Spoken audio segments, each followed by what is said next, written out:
முக்கியமாக சேந்தமங்கலம் தொகுதியை பொறுத்த வரைக்கும் சேந்தமங்கலம் ஒன்றியத்தில் பொன்னமநாயக்கன்பட்டி பகுதி, அதே போல் எருமப்பட்டி பகுதியில் 5 ஊராட்சி, ஒன்று பேரூராட்சி. இந்த பகுதியில் வந்து கடுமையான குடிநீர் பிரச்சனை இருக்குது. கடுமையான குடிநீர் பிரச்சனை இருக்குன்னா அங்கே வந்து அந்த பகுதியில் வந்து நமக்கு சேந்தமங்கலம் தொகுதிக்கு சேர வேண்டிய காவிரி நீர் வருவதில்லை. அது கேப்பாறு யாருமே கேப்பாறு கிடையாது. அதனால் கடுமையான குடிநீர் பிரச்சனை இருக்குதுன்னு சொல்லி பொதுமக்கள் சொல்கிறார்கள். இந்த தேர்தல் முடிந்து நான் வெற்றி பெற்றவுடன் அந்த பகுதிக்கு காவிரி நீர் முழுவதுமாக கிடைப்பதற்கு கிட்டத்தட்ட 50 லட்சம் லிட்டர் தினந்தோறும் வர வேண்டிய நீரே வரல. 50,000 லிட்டர் நீர் வரணும், காவிரியிலேருந்து தினம் நமக்கு வரணும். அந்த நீர் வரல. எல்லா இடங்களும் பார்த்துட்டேன். அதை ஆய்வு செய்து உடனடியாக அந்த குடிநீர் பிரச்சனையை தீர்ப்பதற்குண்டான நடவடிக்கையை மேற்கொள்வேன். 1. 2வது வந்து நான் ஏற்கனவே 3 முறை கொல்லிமலையுடைய சேர்மேனாக இருந்திருக்கின்றேன். 2 முறை சட்டமன்ற உறுப்பினராக இருந்திருக்கின்றேன். 2016ஆம் ஆண்டு நம்முடைய இதய தெய்வம் அம்மா அவர்களால் எனக்கு வாய்ப்பு வழங்கி நான் தொகுதி மக்களுக்கு கடுமையாக பணியாற்றியிருக்கின்றேன். அந்த வகையில் இப்போ வந்து போகிற இடங்கள், செல்லும் இடங்கள் எல்லாம் நம்முடைய எடப்பாடியார் அவர்கள் முதலமைச்சராக வர வேண்டும் என்று மக்கள் ஆரவாரத்துடன் ஆர்த்தி எடுத்து இன்றைக்கு ஆதரவு தந்து கொண்டிருக்கிறார்கள்.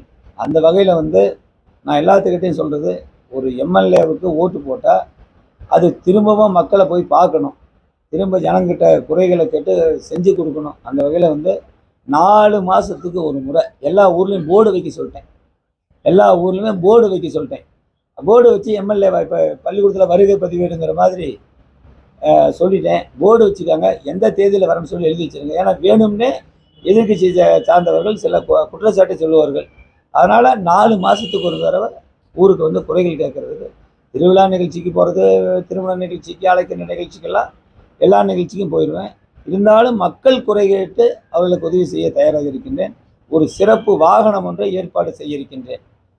இந்தியன் வங்கியில் வந்து லோன் போட்டு ஒரு பெரிய வாகனம் 20 லட்ச ரூபா. அந்த வாகனத்தில் வந்து கம்ப்யூட்ரு கணினியெல்லாம் பொருத்திடுவேன், கம்ப்யூட்ரு மிஷினை வச்சுருவேன்.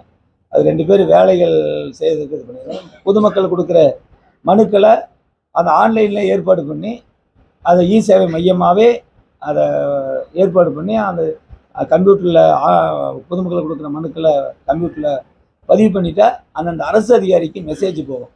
அதனால் ஒரு மக்களை வந்து அலைகழிக்க மாட்டாங்க. நான் எம்எல்ஏ வந்து பதிவானா என்னுடைய கம்ப்யூட்டர் தான் பதிவாக இருக்குது. சர்டிஃபிகேட் வந்து நியாயமானதுக்கு உடனே சர்டிஃபிகேட் கொடுக்குன்னு சொல்லி மக்களுக்கு அந்த கஷ்டங்கள் இல்லாத அந்த பிரச்சனையை வந்து நான் தீர்த்து வைப்பேன்.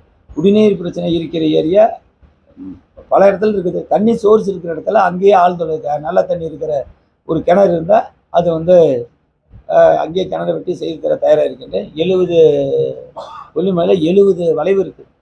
70 கொண்டை ஊசி வளைவு இருக்குது. 70 வளைவுக்கும் சோலார் லைட் இருக்குல்ல, அது வந்து பெண்கள்லாம் இரவு நேரத்தில் வராங்க, அவங்களுக்கு பாதுகாப்பாக இருப்பதற்கு 70 சோலார் லைட் வந்து போட போகிறேன். எம்எல்ஏ நிதியிலையோ ராஜ்யசபா உறுப்பினர் நிதியிலையோ ஏதாவது ஒரு நிதியில் வந்து போட போகிறேன். 34வது வளைவு ஏற்கனவே நான் 50வது வளைவு நான் தான் சேர்மனாக இருக்கும்போது அதை வண்டி லோடு அதிகமாக இருந்துட்டு அது போக முடியாது. இப்போ வந்து அதை நான் தான் செஞ்சு கொடுத்தேன் சேர்மனாக இருக்கும்போது. இப்போ வந்து 34வது வளைவு வந்து வண்டி வாகனம் வந்து ரிவேர்ஸ் போகாத அளவுக்கு அது எவ்வளவு செலவானாலும் அரசிடம் நிதி பெற்று அதை அகலப்படுத்தி அந்த வசதியை வந்து செய்து தர நான் தயாராக இருக்கின்றேன். மேலும் நம்முடைய தொகுதியில் வந்து 100 ரேஷன் கடை, நியாய விலை கடை 100 கடை கேட்டிருக்காங்க. நான் ஏற்கனவே போன பீரியடு வந்து ஒரு 25-30 கடை கட்டி கொடுத்துட்டேன். இந்த தடவை அவங்க எல்லா இடத்துலையுமே ரேஷன் கடை கேட்குறவங்களுக்கு நியாய விலை கடை, அதே மாதிரி சில இடத்துல பகுதி நேர நியாய விலை கடை அரிசி பருப்பெல்லாம் போட்டுக்கிற மாதிரி புதிதான பகுதி நேர நியாய விலை கடை கேட்டிருக்காங்க. அந்த வசதியை வந்து போன இடத்துல எல்லாம் கேட்குறாங்க. அந்த வசதியை வந்து செஞ்சு கொடுக்க தயாராக இருக்கேன். நிறைய இடத்துல இந்த விளையாட்டு மைதானம்னு சொல்லி கேட்டிருக்காங்க. அது அரசு நிலம் இருந்ததுன்னா அங்கே இருக்கிற இளைஞர்களுக்கு விளையாட்டு மைதானம் ஏற்படுத்துறதுக்கு வந்து ஏற்பாடு செஞ்சுருக்கேன். மகளிர் சுய உதவி குழுக்களுக்கு வந்து இன்றைக்கி வந்து நம்முடைய எடப்பாடியார் அவர்கள் அறிவிச்சிருக்காங்க மானியத்தில் கடன் உதவியும். அதே போல் மோடிஜி அவர்கள் சொல்லியிருக்கிறார்கள் 50 லட்சம் வரைக்கும் அவங்களுக்கு வட்டி இல்லாத கடன் கொடுக்குன்னு சொல்லியிருக்காங்க. இந்த மாதிரி திட்டங்கள்லாம் முழுவதுமாக அந்த மகளிருக்கும் இளைஞர்களுக்கும் கிடைப்பதற்கு நான் ஏற்பாடு செய்வேன் என்பதனை தெரிவித்துக் கொள்ள கடமைப்பட்டிருக்கின்றேன். இதை விட ஜல்லிக்கட்டுங்கிறது மிக முக்கியமானது. அது வந்து தமிழர்களுடைய உணர்வில் கலந்தது. அதனால் கொல்லிமலையில் ஜல்லிக்கட்டுன்னு இப்போ இங்கே சாலப்பாளையம் ராஜாலாம் ஜல்லிக்கட்டு நடத்துகிறாப்படி. அவர் டோக்கன் வந்து ஒரு குறிப்பிட்டு தான் கொடுப்பாங்க. நிறைய பேர் 200 பேர் டோக்கன் கேட்டால் எப்படி கொடுக்க முடியும்? அதனால் மலையிலேயே மேலேயே அரசு நிலம் இருக்குது, பட்டு பண்ணை இருக்குது செம்மேட்டில் 5 ஏக்கர். அந்த இடத்த சட்டமன்றத்தில் பேசி அந்த இடத்த வந்து ஒரு மைதானமாக எத்தனை நிலம் எவ்வளோ 5 ஏக்கருக்கு மேலே எடுத்து ஒரு மினி ஜல்லிக்கட்டு மலையிலேயே வந்து ஜல்லிக்கட்டு நடத்துறதுக்கு வந்து ஏற்பாடு வந்து இப்போ செய்ய போகிறேன், வர காலத்துக்கு செய்ய போகிறேன். அது இல்லாமல் வந்து இன்றைக்கி வந்து மலையில் நம்ம கீழே இருந்து காரவழியிலேருந்து மேலே போகிறப்ப மலையில் வந்து நனைஞ்சாராங்க. இப்போ நான் ஒரு 5 நிழற்குடம் மலையில் நனையாத அளவுக்கு அங்கே வந்து பண்ணலான்னு சொல்லிட்டு பண்ணியிருக்கேன். 2வது வந்து இன்னும் மற்ற இடங்கள்லாம் நிறைய இடங்களில் வந்து தார் ரோடு ரொம்ப மோசமாக இருக்குது. நான் எம்எல்ஏவாக இருக்கும்போது எல்லா ஊருக்குமே தார் ரோடு, எல்லா ஊருக்கும் பேரூராட்சியில் எடுத்துக்கிட்டால் மண் சாலையே இல்லாத அளவுக்கு ரோடு போட்டு கொடுத்தோம். மற்ற கிராமத்தில் வந்து ரோடு போட்டு கொடுத்தோம். ஆனால் இன்றைக்கி வந்து ரோடு வந்து ரொம்ப பழுதடைஞ்சிருக்குது. அதனால் பழுதடைஞ்ச சாலைகளை வந்து இது மலைவாழ் மக்கள் தொகுதி, அதனால் பழுதடைந்த சாலைகள்லாம் அதிக நிதி பெற்று நான் வந்து அந்த வசதியை வந்து செஞ்சு கொடுக்கறதுக்கு வந்து தயாராக இருக்கிறேன். ஏற்கனவே நான் இந்த பகுதியில் வந்து பைபாஸ் ரோடு நாமக்கல்லிருந்து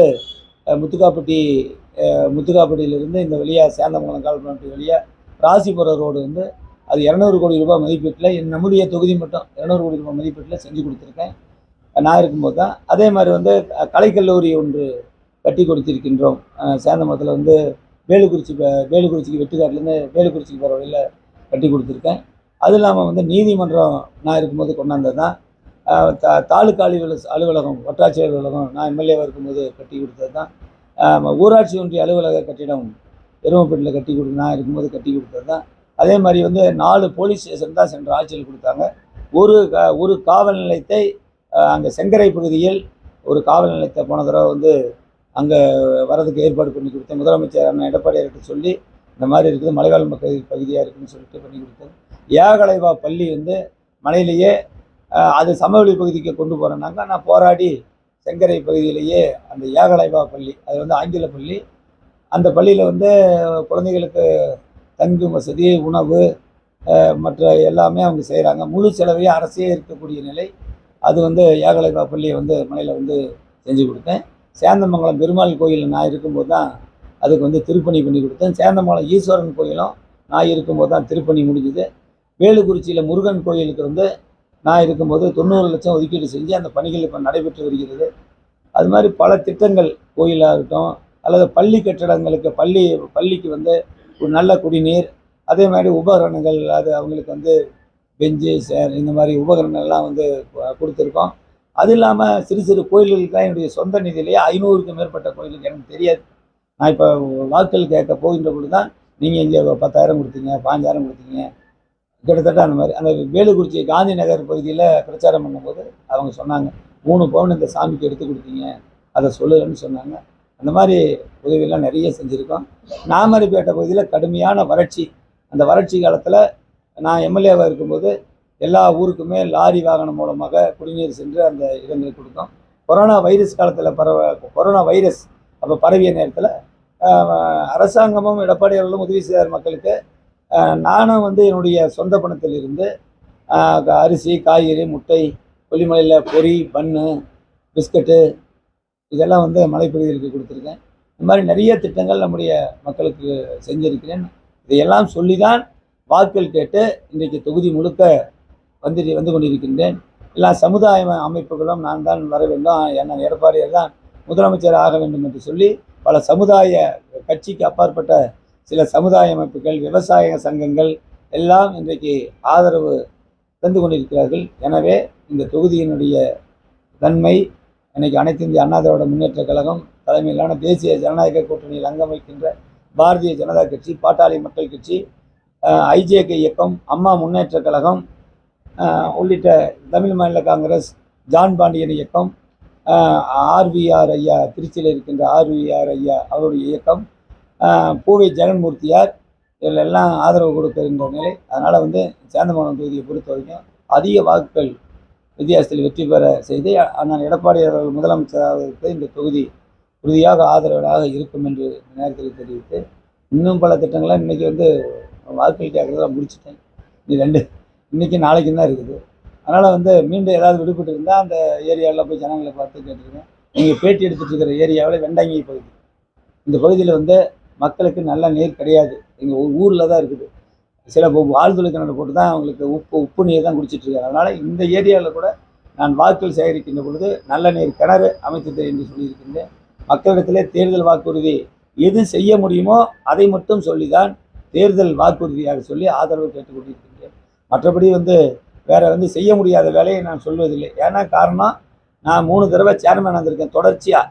எனக்கு அம்மா வாய்ப்பு கொடுத்த நேரத்தில் சென்ற முறை 2016-21 சட்டமன்ற உறுப்பினர். எனவே மீண்டும் இந்த பகுதியில் 4 மாதத்துக்கு ஒரு குறை கேட்கப்படுறதுனால நியாயமான கோரிக்கை நான் இங்கே மக்களிடத்தில் சொல்லியிருக்கின்றேன்.